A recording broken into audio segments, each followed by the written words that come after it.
This is Scott Rank with the Best You. Happy Independence Day.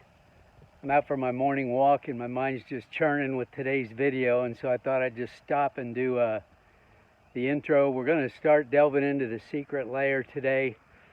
It's really a interesting topic.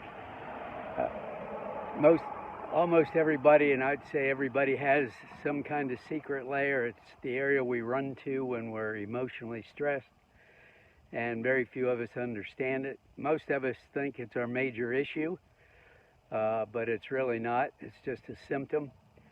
And so come on with me. I'll be back in a little bit, cleaned up and doing the next video, delving into that secret layer. Come along and join me for this journey to the core and discovering your best you.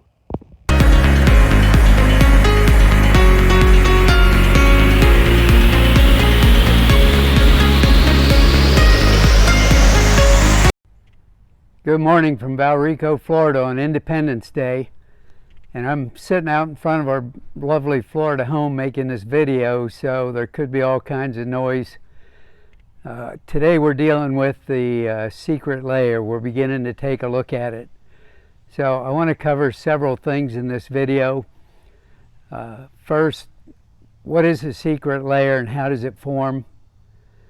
I want to talk about good news and bad news, and then how we can understand this secret layer better and get a grip on it. And we'll have two videos on this secret layer.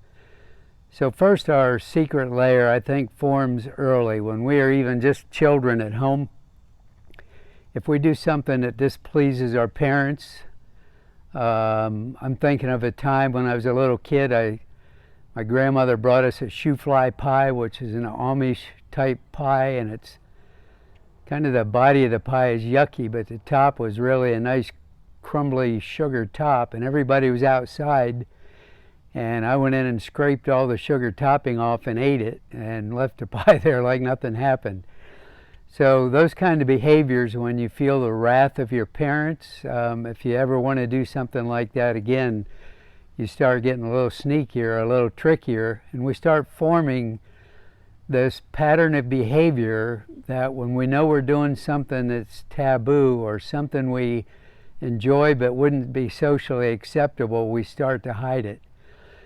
When we hit our teen years, we start tying these things to our emotions, and so maybe we're lonely or isolated or don't feel like we're good enough, and we start attaching behaviors that make us feel better to that. Another story is when I was a little kid, I was on a junior high wrestling team, and we practiced at night.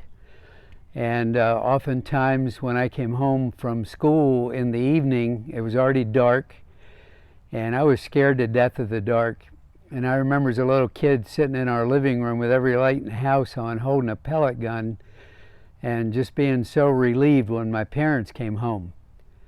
But we hit puberty, and some friend of mine swiped a magazine out of a store that had some provocative pictures of women in it, and I had it hid in my bedroom closet. And now I can look back and analyze this, but when I would come home at night alone and I would feel that fear, it didn't take long and my mind would shift over to, oh yeah, I have that magazine in my closet. And my mind subconsciously would go from the pain of fear to the pleasure of looking at scantily clad women. And this is how the patterns form. The secret layer forms exactly like this. For some of you, it may have been when your mom was upset, she would eat, and she would include you in that. And so you're both having a kind of a dirty pleasure of eating way too much dessert or way too much ice cream, and she would talk to you and maybe even spill her emotional stuff onto you as a child, which we're really not prepared to carry. And you pick up this pattern of behavior that when you feel negative emotion, you replace it with a positive, pleasurable experience. It's actually how the secret layer forms.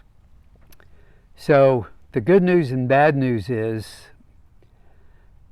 Most of the time we think whatever is in our secret layer, and it could be obituates, it could be obesity caused by emotional eating, it could be all kinds of sexual pleasures, from pornography to affairs to going to strip clubs to whatever.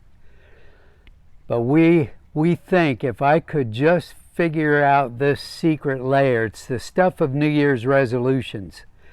It's the stuff we swear we're going to stop doing. It's the stuff of shame and guilt. It's the stuff we thought if anybody found out how much I do this or how deeply I've gone into this secret layer, they wouldn't like me anymore. The good news is you don't really have to do any of those behaviors anymore. New patterns can be developed. The bad news is that's not really your problem.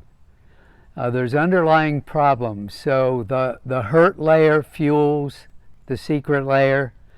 The red zone we're going to talk about in a couple weeks fuels that secret layer.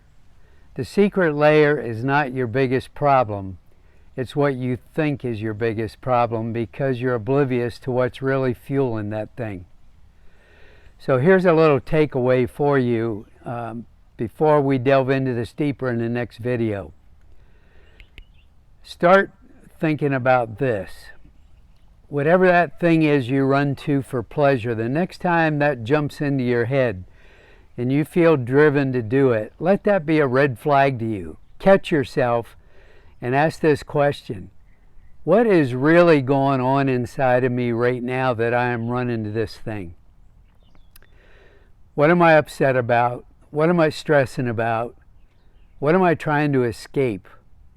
And wow, if you can make that connection, if you can begin to see that instead of it just being subconscious, then you're well on your way to be able to be rid of that secret layer. So this is Scott Rank for The Best You. Subscribe to my channel, like it, share it, and join me back here next time as we dive a little deeper into this secret layer. I hope you've enjoyed the Florida greenery behind me.